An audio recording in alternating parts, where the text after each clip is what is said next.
You might be right now in a situation where you feel like no matter what you do, you're not going to get to the level that you want to be at. And be careful, because if you start to think that way for too long, then what's going to happen is your belief system is going to change.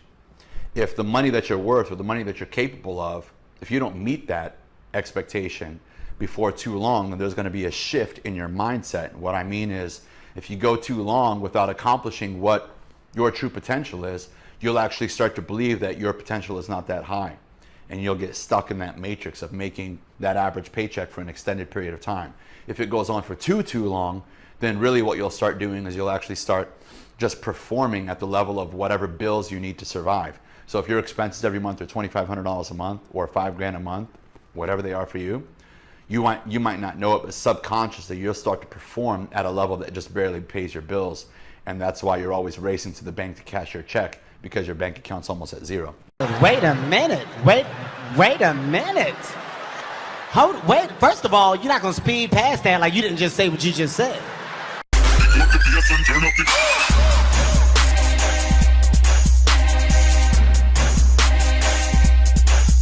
Not everyone has what it takes to get to the top, but for those of you willing to do whatever it takes, this is for you.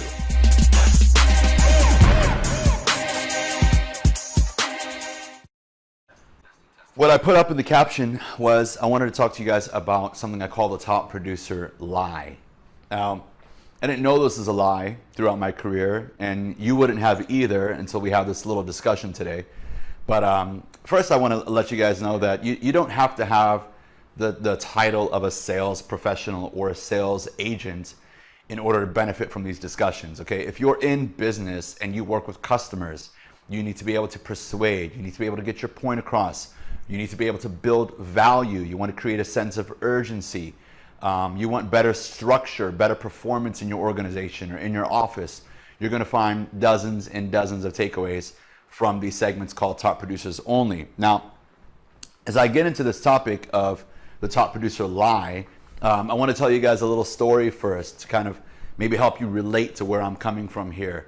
And the story that came to mind this morning, I don't know why, but this is the one that came to mind, is I think I've been sort of a people person, salesperson, entrepreneurial spirit almost since childhood. I can remember various occasions telling myself that I'm pretty sure I was a much more confident and less diluted entrepreneur or sales professional influencer around the age of 7, 8, 9, 10, 11 years old. In the 4th grade back home in Peoria, Illinois, I remember noticing that our candy bar, after lunch, we had this candy bar, right? Because we were teaching great habits in grade school.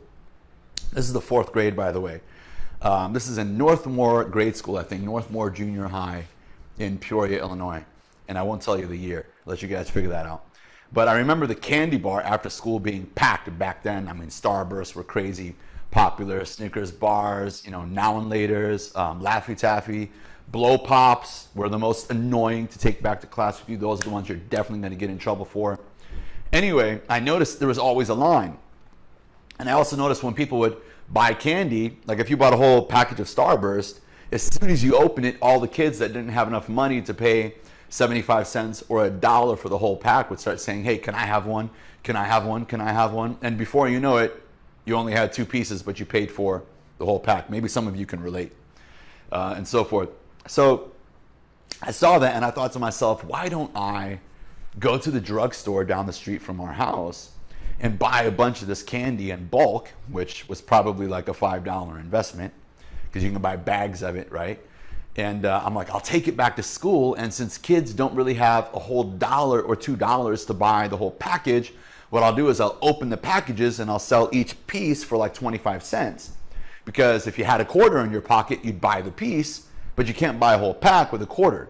And then if you add up the quarters, quarter, if there's 12 pieces in the pack, I would make like 5 times the profit of what the actual candy bar was making. So I did that, and about 3 weeks later, I started to take business away from the school's candy bar as I was hustling, bustling right out of the top shelf of my locker, sort of in between classes. So all of a sudden, everybody knew to come to Joe's locker if you wanted to buy candy at a more reasonable rate. Now, what happened was the school ended up calling my parents, saying that I was on the verge of getting suspended for doing that. And I don't really remember what their logic was, but I guess it was like non-compliant or illegal for me to be selling things on school premises, which is probably true, but what did I care? I was a young, ignorant entrepreneur, right?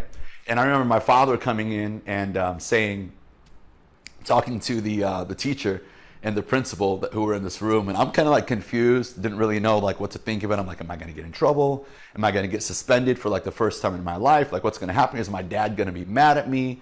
And it actually gave me a boost. When the teacher asked my father, he said, did you know that your son was selling school?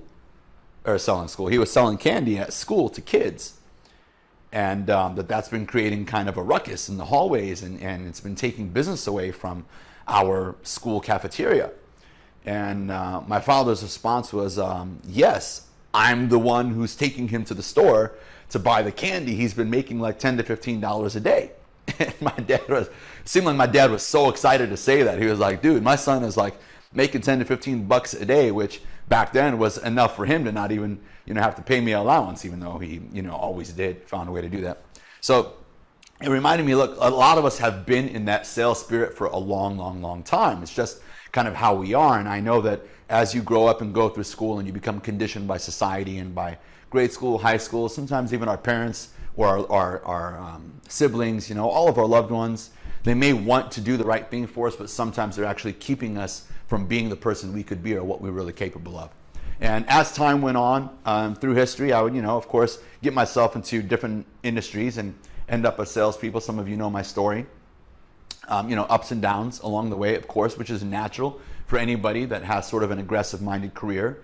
And if you're going to be in sales or if you're in some type of performance position, it means you're making a bold statement. You're willing to be paid what you're actually worth. So you got to bring that worth, you got to bring that value on a daily basis, or you don't really take much money home, right? So anyway, through the ups and downs, I noticed whatever industry I would get into, I would always find myself, thankfully in most cases, not all cases, I would always find myself in kind of the number 1 to number 5 spot in the company, give or take. And it wouldn't be consistent. It would be like up and down, up and down. I might be hot for a while and then not for a while, hot for a while, not for a while. And of course, when that happens, your paycheck also goes through a roller coaster ride. And I noticed that, I would always make, top producer. And I keep saying always, and I think that's my selective memory coming back. As sales professionals, we really do have a strong selective memory. It kind of works against us because we like to remember our wins and not our losses. And if we focused just a little bit more effectively on our losses, we'd probably level up our income much more quickly. I'll talk about it later on, but here's what I noticed. That a lot of people were being rewarded and being called top producer just for doing a little bit more than the person next to you. And there's a big problem with that, because once somebody calls you a top producer, it tends to make you feel like you've done enough to be cool. You've done enough to more than fit in. You've done enough to get the attention you want. You've done enough to win an award. You've got your name on the board. And over time, what I realize now that I've visited over 300 plus companies is that that's a big lie. It's a huge lie. And sometimes the people don't even realize that they're sort of diluting your potential, holding you back. That you shouldn't be called a top producer for doing a little bit more than the rest of the team once in a while.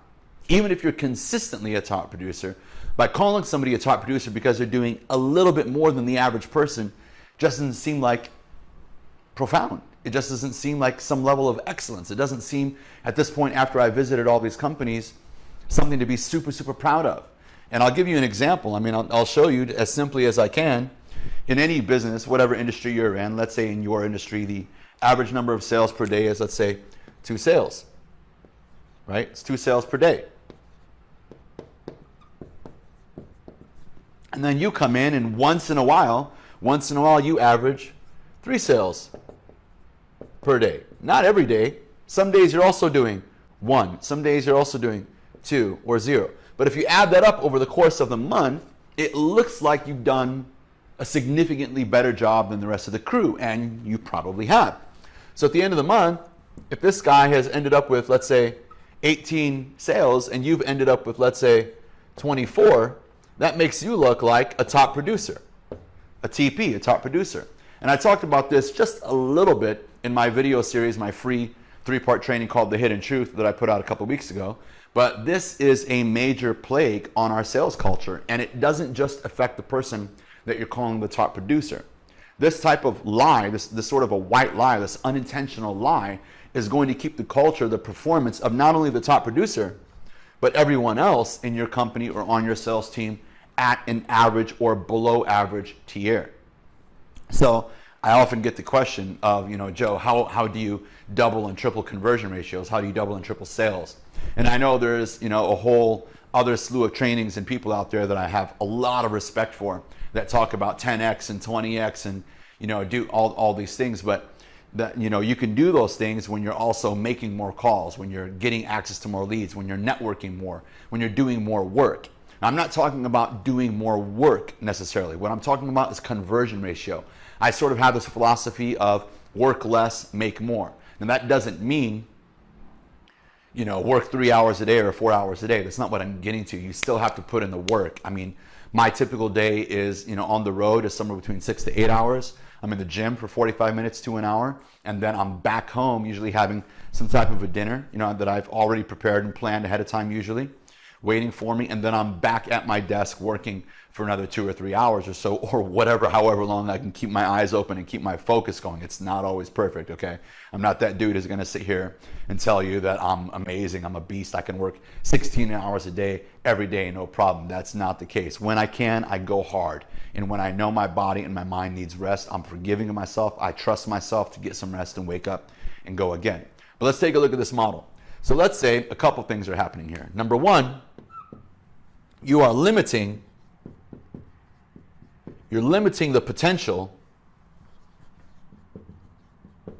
of yourself if you allow people to call you a top producer just because you've done a little bit more, a smidgen more on a daily or weekly basis than the average or below average performer. Now, this is horrible for companies, absolutely horrible for companies.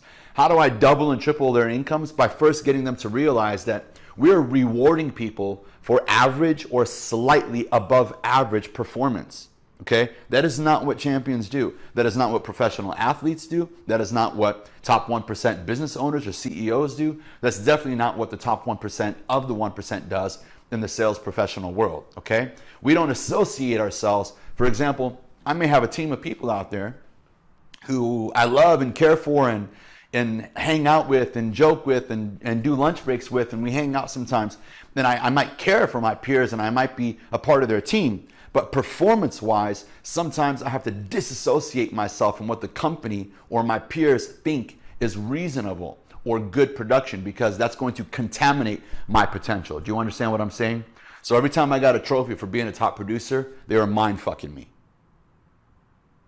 And they didn't even know it, and I didn't even know it. Of course, we want to reward people, but let me go into the second thing that's going to happen in your life, in your paycheck, and in your sales culture if you're not capable, or if you're not paying attention to it. You're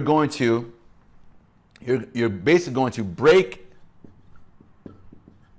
down confidence. I see this time and time again.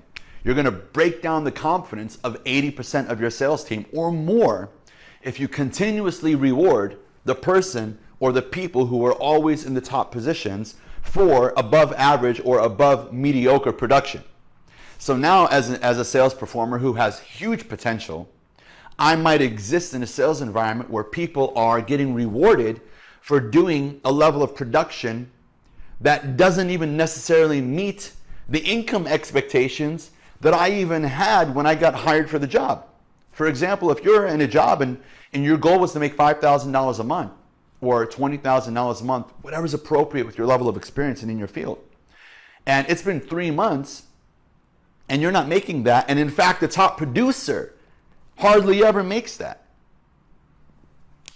If your ultimate goal, if you recruit somebody into your company, or you choose to become part of a team, and you guys have a conversation about, the potential here is great, it's unlimited, and if you're a top producer here, you can make 5K, and then you go out into the company and there's hardly anybody even making 5K, then what's going to happen to your confidence? Your confidence level is going to go down that there's anything that you can do about it. And I wonder why I go to companies and I find that like people are so excited in their first 2 or 3 weeks, and then like 3 or 4 months later, they're like just doing average production. They basically fit in with the rest of the team. I call that the matrix. If you guys have seen some of my private sessions, or if I've ever mentored you before, I call that the matrix. Well, you might be right now in a situation where you feel like no matter what you do, you're not going to get to the level that you want to be at. And be careful, because if you start to think that way for too long, then what's going to happen is your belief system is going to change. If the money that you're worth or the money that you're capable of, if you don't meet that expectation before too long, then there's going to be a shift in your mindset. What I mean is, if you go too long without accomplishing what your true potential is, you'll actually start to believe that your potential is not that high. And you'll get stuck in that matrix of making that average paycheck for an extended period of time. If it goes on for too long, then really what you'll start doing is you'll actually start just performing at the level of whatever bills you need to survive. So if your expenses every month are $2,500 a month or $5,000 a month, whatever they are for you, you might not know it, but subconsciously you'll start to perform at a level that just barely pays your bills. And that's why you're always racing to the bank to cash your check, because your bank account's almost at zero.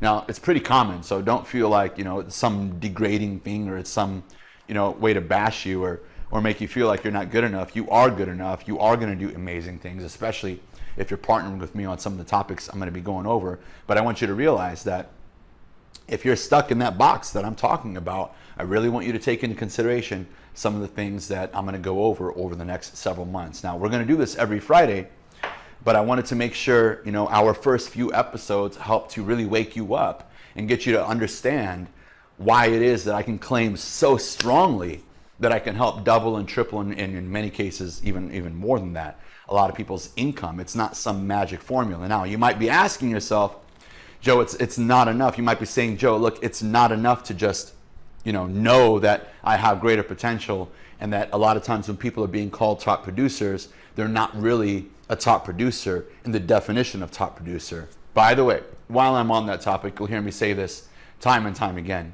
A top producer, when you are actually a quote unquote top producer, I want you to know it has nothing to do with some goal that you hit last month. It's not a temporary thing. A top producer is not something you've done or something that you did. Many times I sit in on interviews and people are like, I was a top producer back in or back at such and such company. And right away I'm just going, man, there's just so much that I can do with this person. I can really help this person grow to a level they've never seen before. Why?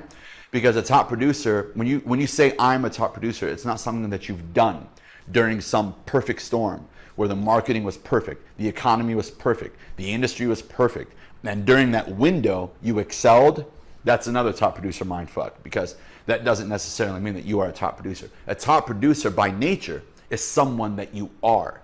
It is who you are. So no matter where you are, no matter what the economy is like, no matter what the marketing is like that week, or the energy or the weather, if you want to call it the weather, you constantly begin to behave and perform like a top producer, because you cannot tolerate that average production or that matrix mindset that I'm talking about. That's when you know you're a real top producer, when it's just expected of yourself, from yourself on a daily basis. You can slip once in a while, but those people bounce back very, very quickly. And if you know one, or if you've been in that phase before, you know what I'm talking about. I'm going to help you get back there. Okay? So if you're doing a little bit more production than everybody else and you get a trophy, cool, keep doing it.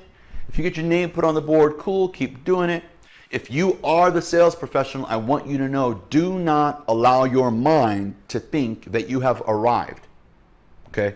Don't let yourself think that you have arrived and that's the limits. You've proven that you've hit the ceiling for your industry or your organization. Plus, regardless of how big your sales team is, if you work on a sales team that's 3 people or 300 people, regardless, okay, the last time I sat in a desk and grinded on the sales floor was 12 years ago. And then I had about 600 peers in my company. Even then, that was not enough people for me to see what I'm truly capable of. That's still a very, very small percentage when it comes to taking into consideration the top 1%.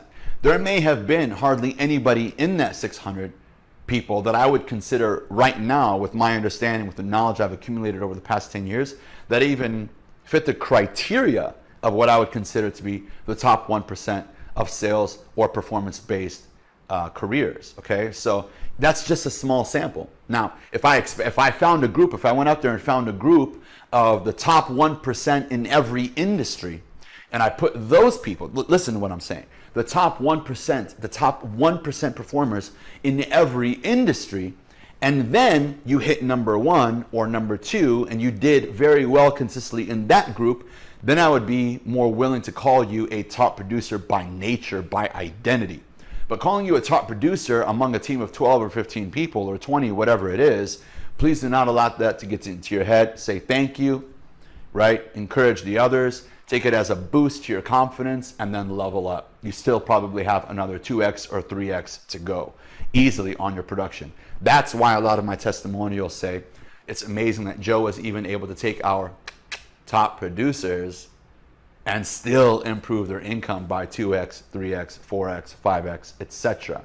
And then I'm going to tell you the other part of the equation. The other part of the equation is, and you'll hear me say this, if you're in sales, or if you sell anything, you're an entrepreneur and you have to do sales as part of your responsibility, I want you to know that the majority of your sales skills are outdated. That's a really bold statement. My clients are used to me saying that, okay, behind closed doors. I'm always talking about it. And then we go over the skills that are needed to adjust, okay? And I'll just give you this example. When I say your skills are outdated, what I mean is many of those you've acquired from your environment, from sales training that you were in at your last job or your new job. Those people were trained by people at their last job or who came before them. Those people were trained by people before them. Those people were trained by people before them. And most of your sales skills were handed down to you, all right? So when you ask the question, how do I help top producers really become top producers? It's working on not only their mindset, which we're doing today, but it's also working on their language skills, their language patterns, how they ask questions, how they script, how they prepare for close. I mean, just dozens and dozens of topics. My average curriculum has about anywhere from 30 to 40 modules in it just to get through phase 1 with a client. That's why I'm able to keep my clients on board for 3, 4, 5, 6 years at a time behind closed doors. It's not just because, you know, there's some magical formula that we put up one day and there's a big aha moment and everybody goes back and doubles their production. No. For some people, this practice takes 2 weeks. For some people, this type of practice takes 3 months. And I always see people progress at different levels. That's okay, as long as they're making progress. Anyway, what is the top producer lie, people? The top producer lie is, if you've been called a top producer, you probably are not a real top producer. You might be a fake top producer. Not to take away from your progress, not to take away from your accomplishment. Definitely great job. If you made any improvement in your performance and you were able to improve the quality of your paycheck, you know that's going to be a great thing for you, especially when you have other responsibilities in life. You have family members, some of you have children, some of you have parents that you help, some of you have siblings. I have a lot of clients, sales agents who send money overseas or out of the country to their family members, and then there's other things like the goals that they have, or maybe they've been in the apartment for too long that they're in. And one of my cool quotes is, I always say, you know, the world is keeping score on you. And when I say the world is keeping score on you, what I mean is even the people who love you, are kind of paying attention to what's happening in your life. And when you make progress, I feel like when I make significant progress in my life, it just makes the quality of my relationships and the respect that I receive from my relationships and I'm able to offer just so much better. And so if you've been stuck in the same bracket for a long time, if you've been living the same quality of life for a long time, and every once in a while you feel like, dude, I feel like I'm capable of so much more, but I don't know what to do, that's where I come in. One of my passions is helping people to make progress. If you want to listen to Tony Robbins and some of the other guys that I've taken some lessons from and borrowed things from over time, we know that progress is one of the best ways to live a happy life. It doesn't have to be $1 billion for everybody. Whatever it is for you is okay. Whatever makes you feel good and helps you level up is okay. But if you don't make progress, I promise you, you're not going to be as proud of yourself. Your relationships are not going to be as fruitful. Your friendships are not going to be as respectful, and so on and so forth. I made a decision about 12 years ago after some major ups and downs, going broke several times, of course, in my career, which was embarrassing enough, that I never, ever, ever want to be in a situation where the economy or the marketing or an industry or laws or whatever the case may be are going to have any impact on the quality of my life or the quality of my income. I want my skills to be so profound. I want my skills to be so sharp, so ahead of the game, so cutting edge, so extremely competitive that competition really never even has an effect on me either. I made that decision about 12 years. I want to be so good that it would just be too hard to fall again. I don't want this roller coaster ride anymore in my career. If you're with me on that, you know what it feels like, and you've been there before, then please join me on these Top Producers Only episodes. For now, they're going to be every Friday. I'm also going to be posting these videos, if you happen to miss them, on my YouTube channel, which is Joe Semaan. You can go look up my name. Most of you guys already know me. If you're on this live session today, which is probably like a handful of people because we've barely started promoting it, then chances are you already know me. So you're gonna know how to find my YouTube channel. I'll probably post segments of this on the Facebook page. So if you haven't followed my Facebook fan page, which is the Joe Semaan, it ends in /TPO, then go ahead and follow that. If you haven't followed me on Instagram, it's simply Joe Coach. And if you haven't followed me on LinkedIn, it's also Joe Semaan. It's very easy to find me. I've got some content up there already. I'd love some feedback after this. I'm not looking at the comments just yet. One other thing, guys, if you haven't subscribed to or filled out the little bitty app to get access to the Hidden Truth, the 3-part training, then you want to go ahead and do that. I've got some links in my Facebook page, and I've got some instructions also on one of my Instagram posts, like 3 or 4 posts. Or you can just DM me or message me, and I'll make sure you get the link to be able to log into that 3-part training called The Hidden Truth, which is going to help unleash your career and take you to another level once you understand these things that nobody in your career is willing to tell you. I'm going to be willing to tell you a lot of things that nobody in your career is going to be willing to tell you. Some of it's going to sound harsh, and it's just because you've become too sensitive at some point in your life over your career. People aren't willing to be as honest as they need to be. They're not willing to hold each other accountable as they should. And for me, holding somebody accountable and being honest with them and helping them to grow is probably one of the highest forms of respect, one of the highest forms of love that you can ever have for an individual, is to help them grow. And when you're coming from a good place, people are obviously, it's okay for someone to get a little bit uncomfortable, but if they grow because of me or because of you helping them or passing these messages along, they're just gonna love you even more for that. I've always respected so much the people that have helped me grow. Everyone else was just kind of a peer, a homie, and so forth, which, got lots of love for them too. But I really, really respect the people who helped me grow.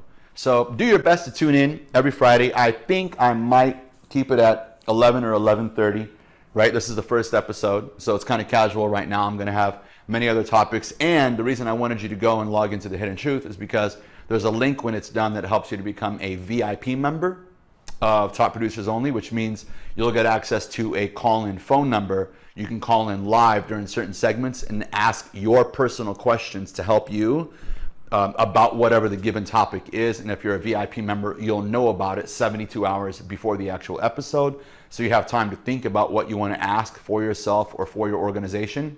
And then if we choose your question, you'll get a little reminder, and we'll give you the number to call in so you can ask your question live on the show. I know a lot of people do that, but I'm going to give you a fresh perspective. I do not look at sales material. I do not copy sales material. All of my stuff has been organically grown by me based on research and development and things like psychology, neuroscience, consumer behavior, and many other types of studying I do. And I'm going to completely just unload on you guys this year and hopefully for a very, very long time. If you join me on Top Producers Only, you're one of the first people to actually view it. Go ahead and comment below, first timer, or, first time to watch, or Joe, I'm here, or something. Go ahead and comment below if you haven't already, and I'll send you some type of a special gift here. I'm having some stuff made that I'll send you out, t-shirts and cool stuff like that. So if you're on the first episode and you're watching right now, even if it's just one person, I'm okay with that because I'm recording these so that I can put them online and to share with millions of people, of course, anyway. If you want to share some of this content, you're more than welcome. You'll always have that opportunity on the future posts and on the future videos. Guys, thank you so much for tuning in. I hope you understand what I mean by the top producer lie. I hope that's put your mindset into a much more powerful, much more distinct category. And I'm looking forward to hearing from a lot of you guys and working with you as the weeks roll by, giving you some good stuff, help you level up your life, help you level up your income. I promise you'll be much happier. Take care, guys. I'll talk to you later.